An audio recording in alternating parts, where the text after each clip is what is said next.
Welcome to the Idle Talk podcast. My name's Peyton, and as always, I'm joined by my co-host, Jacob. This week, we are discussing Survivor 48, episode 10. If you haven't seen this episode, you might as well go and watch it before listening to this. It goes without saying, we were disappointed once again. This season has continued to be disappointing, especially post-merge. Last week, we left a little optimistic with the way things ended.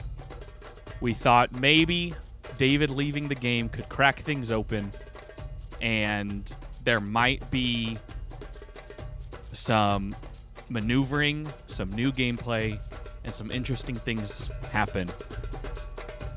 But none of that manifested.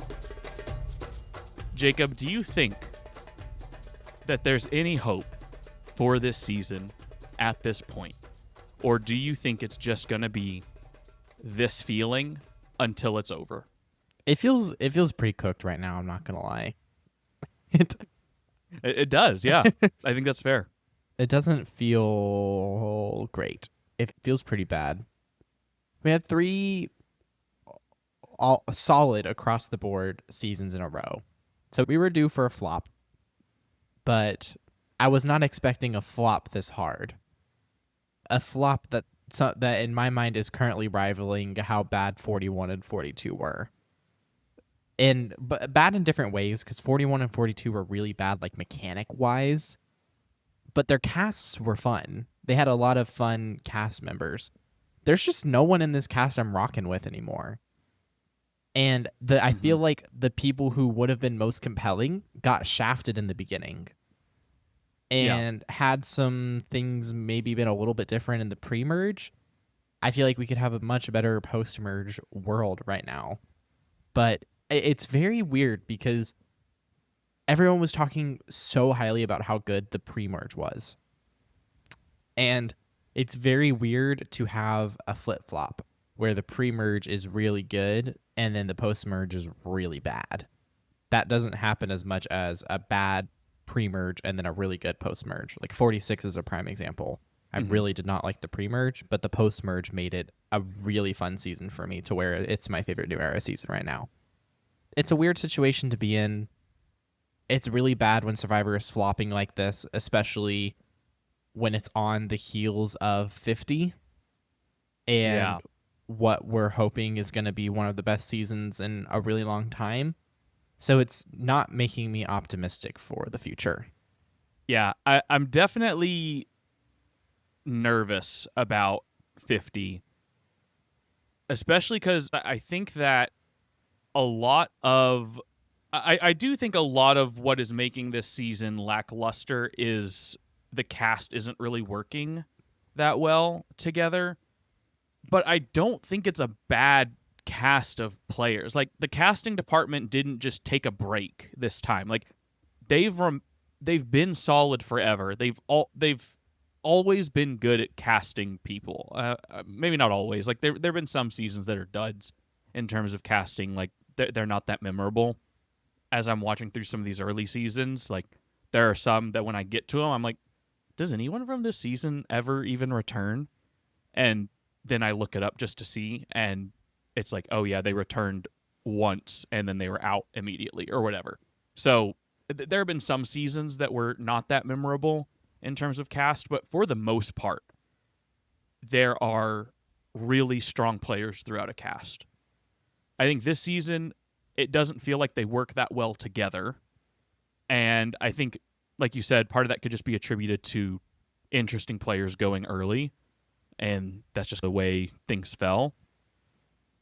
But I do think we've reached a point now where the New Era, I think a lot of the there's always been problems with it, right? And everyone has been vocal about that. We've been vocal about that.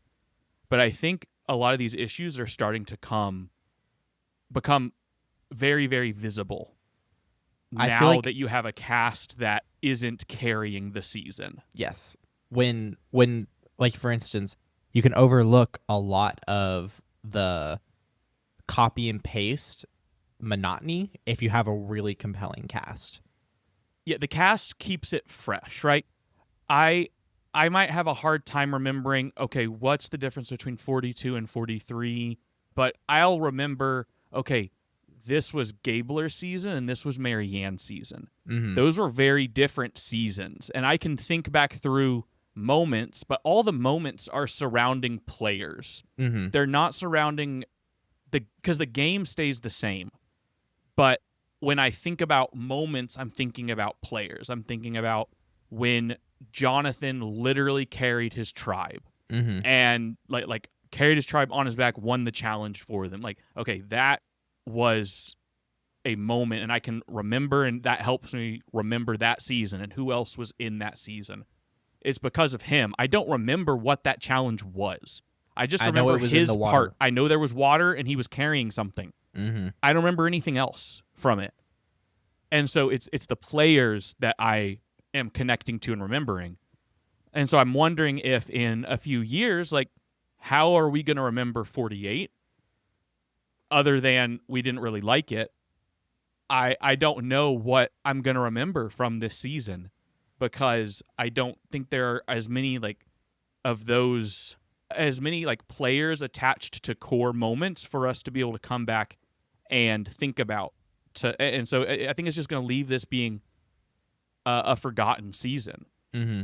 Because there are a lot of those in Survivor's history, and it's unfortunate. I just don't think we've had one of those in the new era, really. I wouldn't even consider 41 and 42 one of those because they were at the beginning of the new era.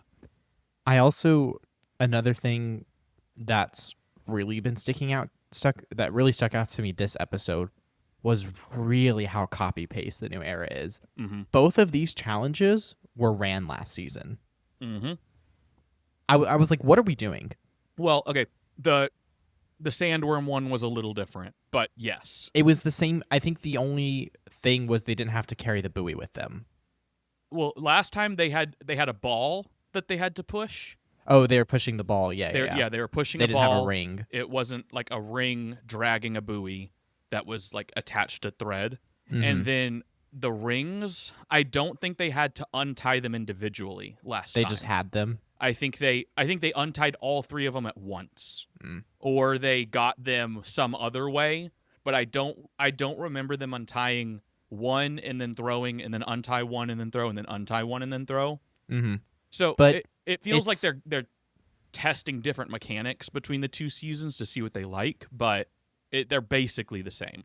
But it's like, whenever I was younger, challenges were the most fun thing to watch in Survivor. Like when I was a kid. Yeah, that was the best part to watch. I still like watching the challenges now when they're cool and interesting, but whenever I just watched these exact same challenges last season, I was on my phone during the entire challenge tonight. Basically, it was so boring. During the immunity one, I'm not even. I would in a past season say I'm ashamed to admit it if I had not paid attention, because I like the players and I usually am pretty invested in the immunity challenge, even if it's like an immunity challenge that's predictable and whatever. This one, I didn't pay attention because I was like, I can listen to Jeff. I know this challenge. I know what's going to happen. If he says someone dropped all their stuff, like, I know what this challenge is. I don't need to see it. And so I was doing other things, just listening to it. I'm like, I've got stuff to do. I was taking care of like things around the house while listening to the challenge. And I didn't feel like I missed anything significant. You didn't. And so I agree. It feels when you can go back to last season and I feel like you could watch last season and this season, one above the other, and you could just line up scenes and challenges from last season and this season and just play them side by side.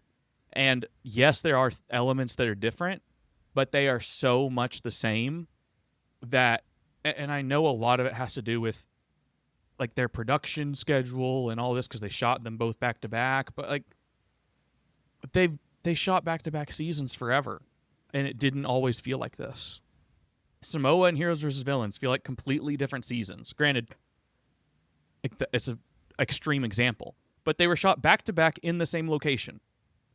And they have some challenges that are the same, and they had some same locations and things, but they feel like very different seasons from one another. And not even in thinking about the cast, like just straight up the design of the games.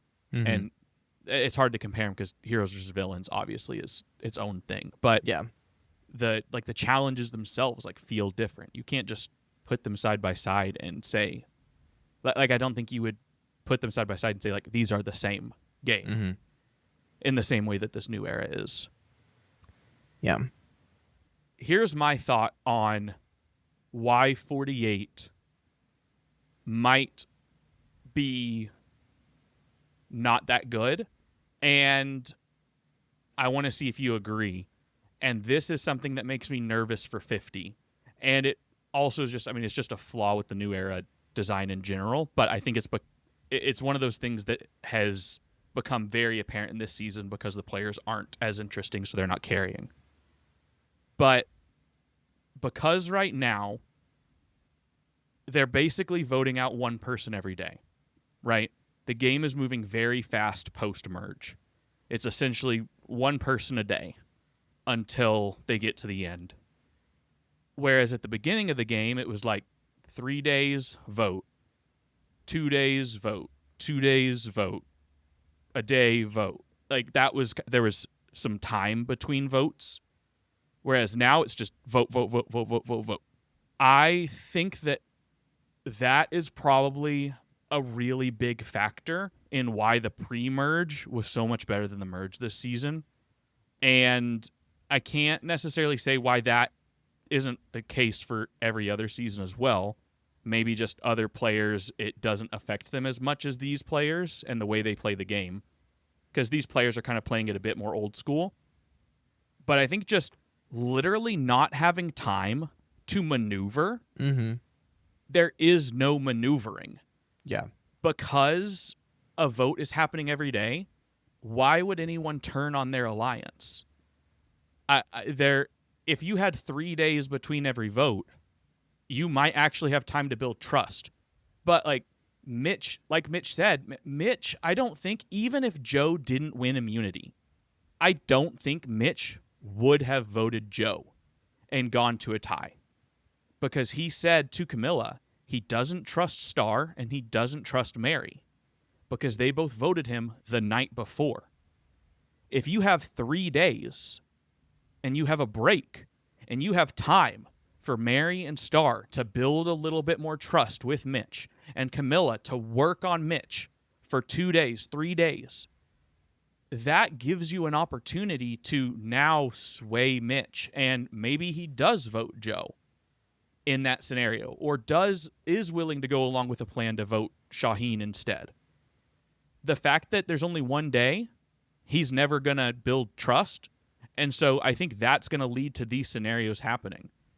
And so I think that the accelerated pace of post-merge play is a significant factor, especially this season, in the lack of maneuverability. Not just the players, like it's how they're choosing to navigate it, but I think it's a fault of the game design at the core. Yeah. I mean, I completely agree. You don't have time to make moves in between, like, with less than 24 hours between a vote. It's just not possible. You need time to work on people, to build relationships, to build trust, for new alliances to form, for people to find cracks in current alliances. It just doesn't happen in a day. It doesn't. So I don't know. We're just spewing so much hateration, but it's so warranted.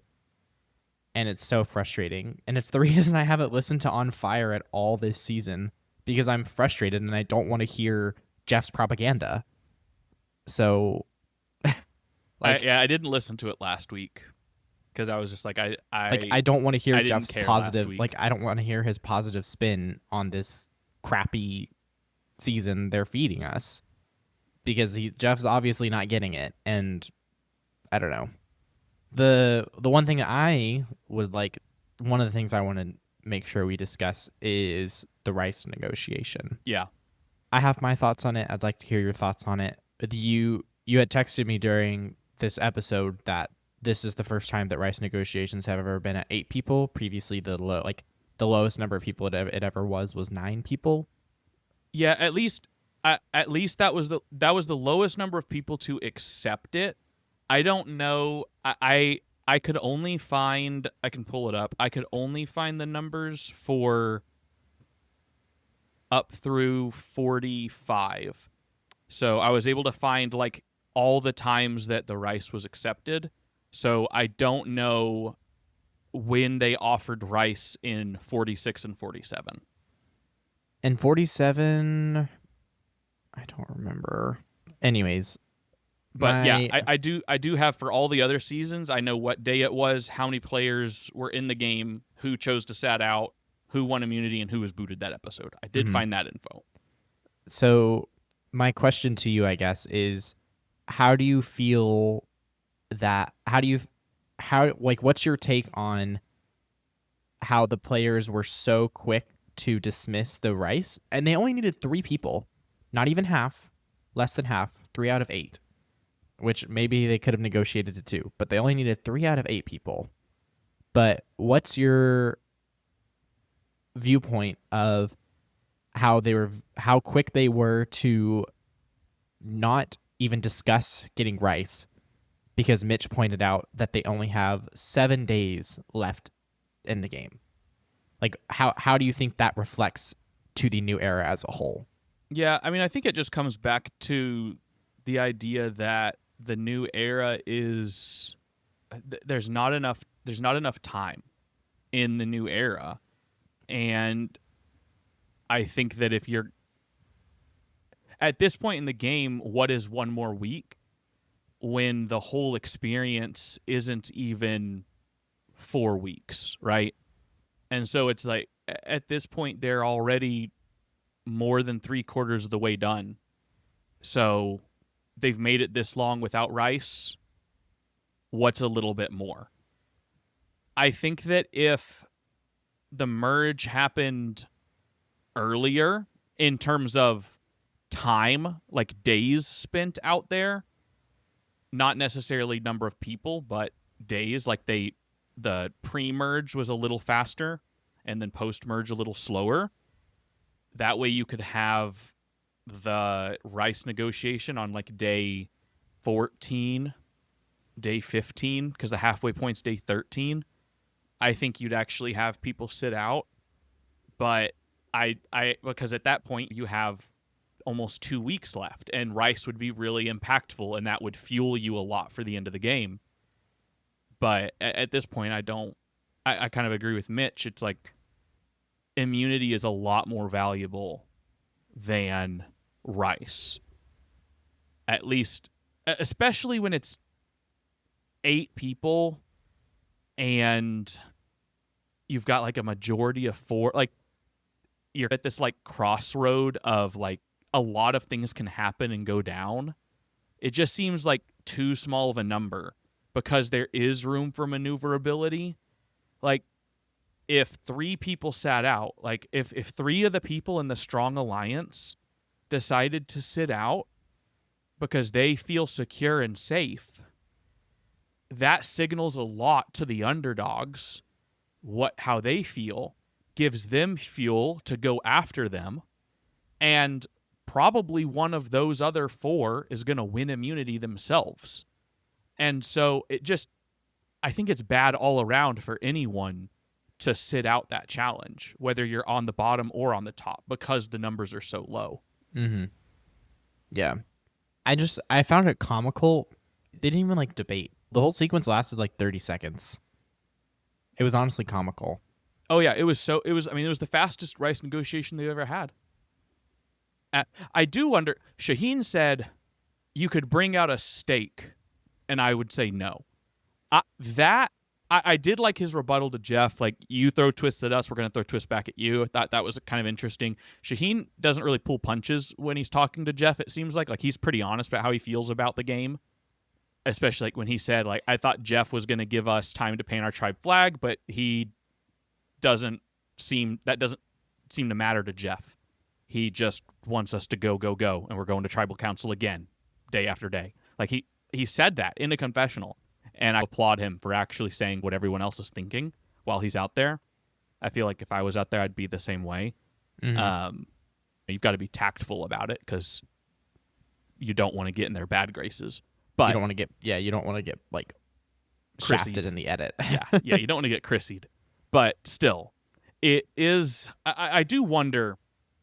Maybe Jeff takes that and goes, okay, maybe Rice isn't interesting enough. Like maybe that's not impactful enough. And I wonder if maybe this starts to bring back that offering up a food item in, like, because at 8, I don't mind if they start the challenge and then he breaks out, all right, if someone wants to get out, I have a steak right here. Because I don't believe Shaheen wouldn't get out for a steak. Granted, he did just go on that chicken reward, so he probably wouldn't. But, I mean, Joe, I don't know if Joe would still be going after immunity if they brought a steak out. Mm-hmm. I think he would probably really consider going for the steak. So maybe Rice negotiations aren't the thing anymore. Maybe you need to bring back these food negotiations, and it's just a negotiation for one person. And maybe there's 1 or 2 items, and you can do it at a smaller group of people, 8, 7, probably not 6, 8 or 7 people. I think that could be really interesting. And then you still have these like dynamics of, okay, someone, they feel secure or they want food or whatever. Same thing from the old days of Survivor, but also it's this new era game. I think that could be interesting, and maybe that's how the Rice negotiation evolves. I don't know if you that could work in the new era and it would be interesting. But that was my first thought when Shaheen mentioned the like bringing out something else. He's like, you could bring out whatever else, and I'd say no. I was like, my first thought was I don't think everyone there would say no if he brought out something else. Yeah. As long as it's not a rotisserie chicken, you have to eat with no utensils. Well, it wasn't even the no utensils. It was that you were sharing it with 2 other people. No utensils. Yeah. That was the crazy part. Like if they just gave me a chicken by myself, I would absolutely, like if I won that in the auction or something, I don't care. Sharing it with 2 other people and we're all barehanding it, I hate that. I don't like that at all. Yeah. That's gross. But chicken's chicken, I guess. Yeah. Well, honestly, I don't really know what else to talk about. I have one last like question that I'm kind of thinking of as I watched this episode.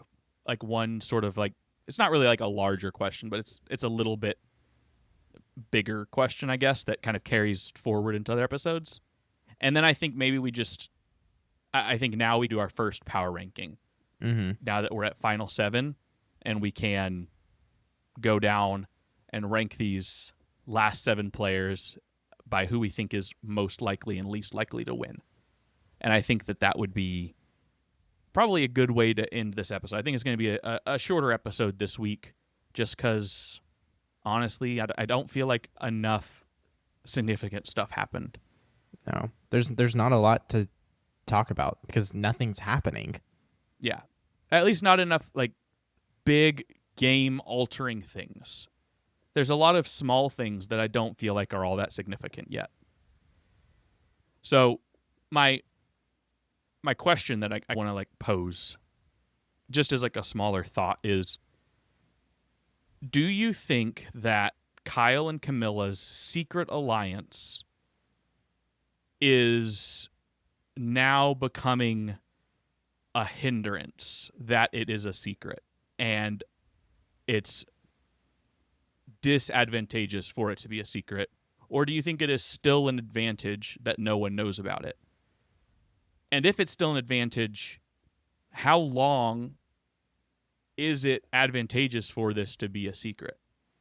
Because I think over the last couple episodes, we've started to see like tension starting to mount surrounding this relationship because no one knows that they're allies. Whereas if people knew, they wouldn't be approaching them with plans to get the other one out. They'd be maneuvering behind their back, and it wouldn't be as messy.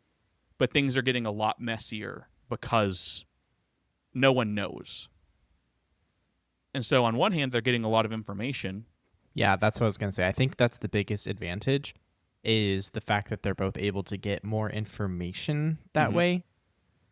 Where I think it becomes a disadvantage is I think it becomes a lot harder to maneuver because you're trying to like maneuver around people not knowing this information. So it becomes a lot harder for Kyle and Kamilla to make moves together because nobody knows. It's a lot easier when there's more people because then you can like tag along in the same plan and you can blend into the majority a lot easier. But when there's less and less people, it's really hard to hide the fact that you're like who you're working with. Honestly, I think they kind of did themselves a favor this episode because they both voted for different people. Kamilla ended up voting for Mary and Kyle voted for Star. So that could potentially work in their favor. But again, it was very much coming out this episode where it's hard for them to work together because Kamilla is on the outside of this 6 and she knows if she goes along with them, she's just going to make it to 6 and then is just going to get picked off. So why is she going to go with, she's not playing for 6th place. She's playing to get to the end. And if she wants to get to the end, she's going to have to go for one of Kyle's closest allies. And so she can tell Kyle about her plans, but Kyle in good conscience can't help her.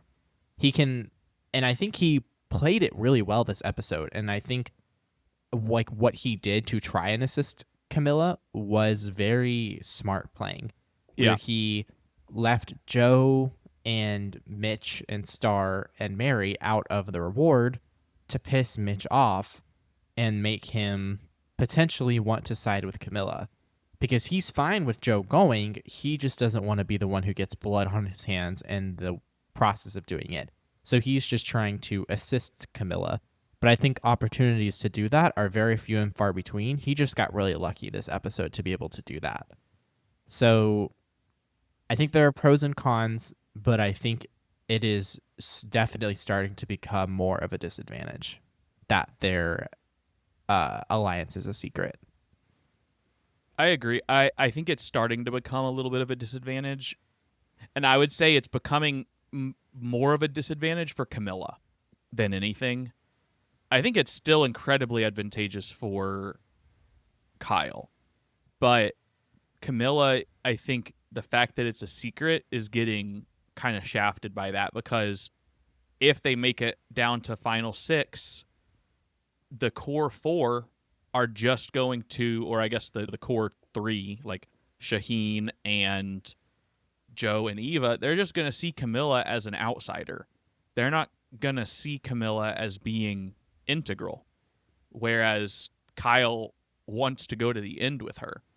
And Kyle's not going to have any sort of power to keep her in.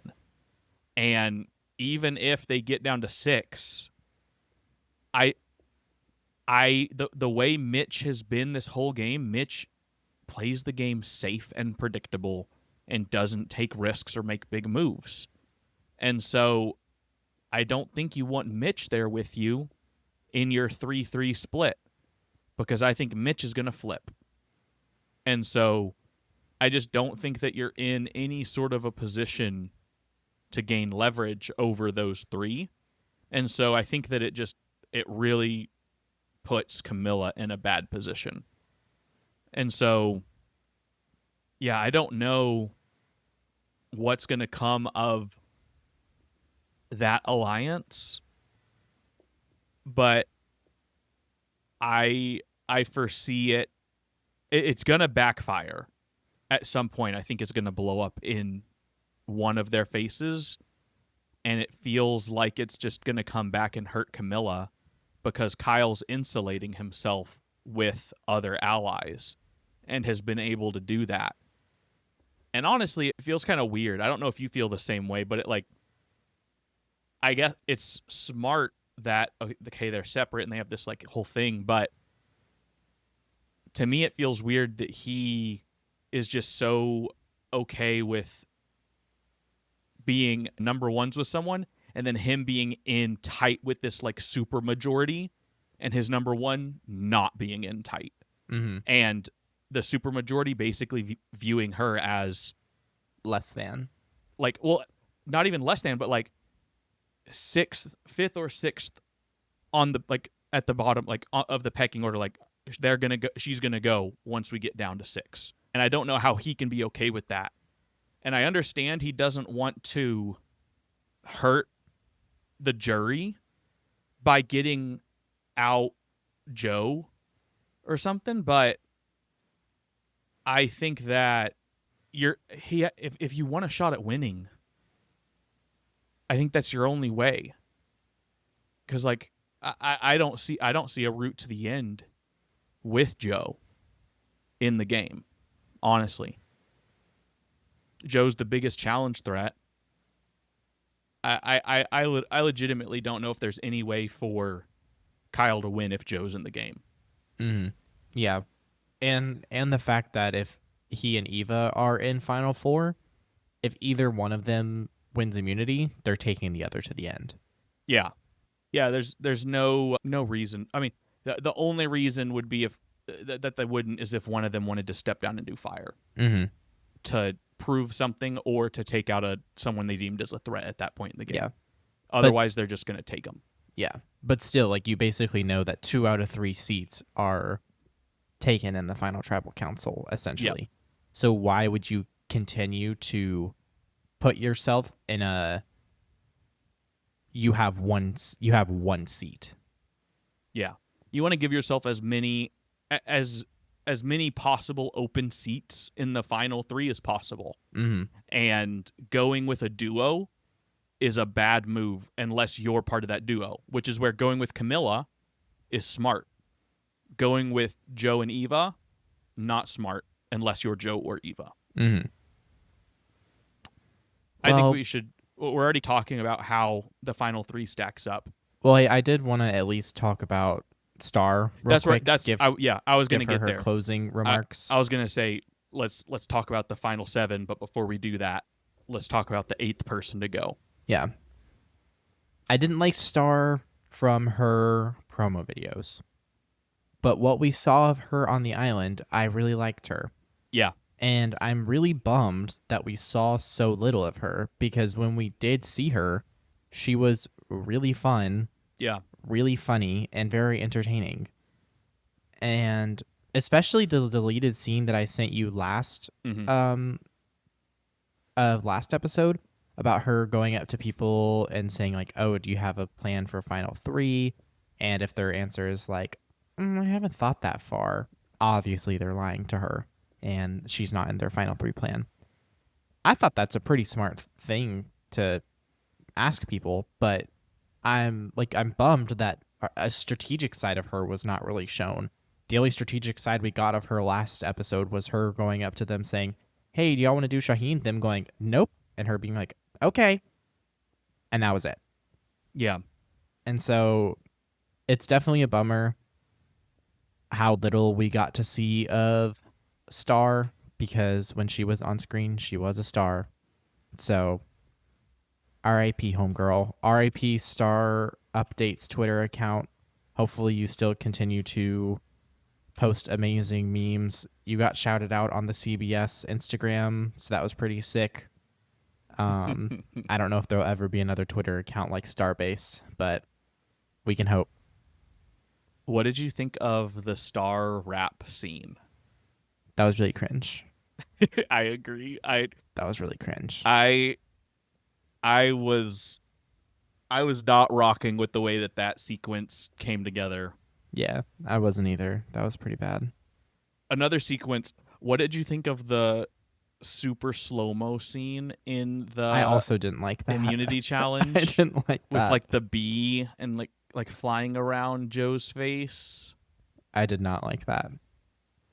That was interesting. An interesting choice. Have you this is so off topic, but have you seen the clip of he's not it's a clip of Mitch in last episode, but not of him on the island. It's him at like a watch party or something like that, where he was like almost voted out, and he was like he goes like this. Like, here, I'll back up so you can see me. He goes like this. Did you see that? No.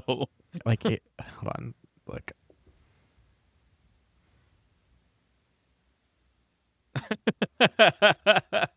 They're so every other tweet is like that reaction video, and it's like Mitch when you ask him if he's playing to win, Mitch when you ask him Mitch when you ask him if he wants to win $1 million, Mitch when you ask him if he like wants to make a move. It's so funny. Yeah, Mitch is just so he's playing very scared. Mm-hmm. And unfortunately, scared money don't make money. Mm-mm. And I don't think he's going to take home the $1 million, even though all the Edgic accounts seem to think he's going to get it. Wait, what? I've seen the Edgic accounts have Mitch in the lead. They did for a while. He was like number 1 or number 2 for a lot of different people's Edgic boards. But that's crazy. I think that I just don't know how you can see his edit and think this is the winner right here. No. Well, speaking of winners, if we talk about power rankings, I feel like we have the same number 1 and 2. We may have them flip-flopped, but I feel like we have the same number 1 and 2. So I actually don't know anyone beyond my 1. Is your number 1 Joe or Kyle? Joe. Okay. I think Joe right now is the front runner to be winning the game. He just has no opposition. I think it's just straight up he's getting the edit. Outside of his 1-0 episode that would normally disqualify him, but this season has been so bizarre that I'm going to throw that one out, and I'm going to say you get 1 free 0 bomb episode. Unfortunately, Mary, your second one counts. Yeah. I cannot excuse it. I cannot excuse 2 0 confessional episodes. I think that was a clear sign that you're not winning. Maybe the one for Joe was them trying to throw us off the trail after they gave us 4-4-1-4 and it was like too clean. They were like, all right, we really need to throw him off the scent. But yeah, I just think Joe is too much of a front runner right now. Yeah. He's really insulated in a strong alliance. He's dominating at challenges. Everyone seems to like him.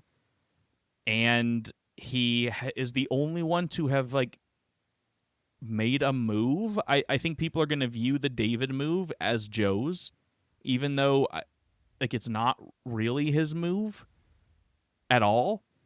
He was the one who had the tight alliance with David, and because he was willing to turn on David, that's the reason it happened.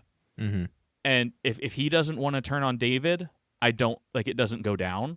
And so him being willing to turn makes that move go down. So I think that ultimately he might get credit for that at Final Tribal. Mm-hmm. That's why I feel like Joe right now is sort of the front runner. And then number 2, I'm assuming is Kyle. I think that's fair. I think I definitely think out of Kyle and Kamilla, Kyle just feels most. I feel like I still feel like Kamilla feels like more of a winner, but Kyle feels like he's got the cleaner shot to the end. I agree. I agree with that statement. I think that putting Kyle at 2, I think, is perfectly reasonable. Yeah. And then I would agree with Kamilla at 3. I don't know if Kamilla could, if Kyle and Kamilla could both get to Final 3. Are we saying like our final tribal council? Like, I mean, 1 that's and 2? kind of last season when we were putting this together. That was how we were thinking about power rankings, was predicting boot order. Except it gets weird around like that 4-3 area. Mm-hmm. I think we don't try to predict like fire. I think that is where things okay. get a little weird. See, I was going to but say I could see Kyle winning final immunity. Him take say Kamilla is out of the game. And the final four is the strong four. So it's Kyle, Eva, Joe, Shaheen. I could see Kyle winning individual immunity, him taking Shaheen, sending Joe and Eva to fire, Joe taking Eva out on fire. So here's what's interesting. I think if Joe and Eva go to fire, He's going to throw it for her? Joe maybe throws fire. No way. I don't know, man. He has said multiple times I feel like torch Eva, his game for her. But I feel like that's more like torch his game to like save her from getting voted out. Not give her $1 million. Not give her, yeah. And so I also feel like Eva is a competitor, and she's the type of person who I think she would she'd be like mad Joe. at him if he did that. Exactly. That's what I was gonna say. I feel like she would be like, Joe, you cannot, like, you need to try and beat me. Yeah, I think she would be offended, Yeah, honestly, if he didn't try. That's what I'm saying. So I feel like he would beat her. I agree with that. I think that is, if we're saying those four go to the end, I think that's the most interesting Final Four scenario. I agree. This could be the second time in history I could plausibly see a all-male Final Tribal Council. Yeah, all male, and it being 3 seats. Yes. Because there have been all males and it's 2 seats a few times. Yes. So this would be the second time an all-male 3-person Final Tribal Council. Yeah. Yeah, because I know, yeah, because I remember Thailand and Tocantins both being, because when you only have 2 seats, it's a lot easier yeah, to have it be either both men or both women. I do, so I guess going back to this order before we wrap up here really quick, I think Joe, Kyle, I'm tempted to put Shaheen at 3 because I feel like Shaheen is someone that people maybe take along, because I don't know if Shaheen's done anything to get votes. I just don't see Shaheen really getting votes. Or maybe people see Shaheen as someone they could beat in fire or whatever potentially, and maybe he just goes to the point and then they beat them in fire. Yeah. I don't know. So I would be inclined to put Shaheen at 3 maybe, and then Eva at 4, or Eva at 3 and Shaheen at 4. But I feel like those 4 have got to be the top 4, because I have a hard time envisioning any one of them flipping. Yeah, it's with there being 7 people in the game right now. I just don't see. Mitch is the like, they have the numbers.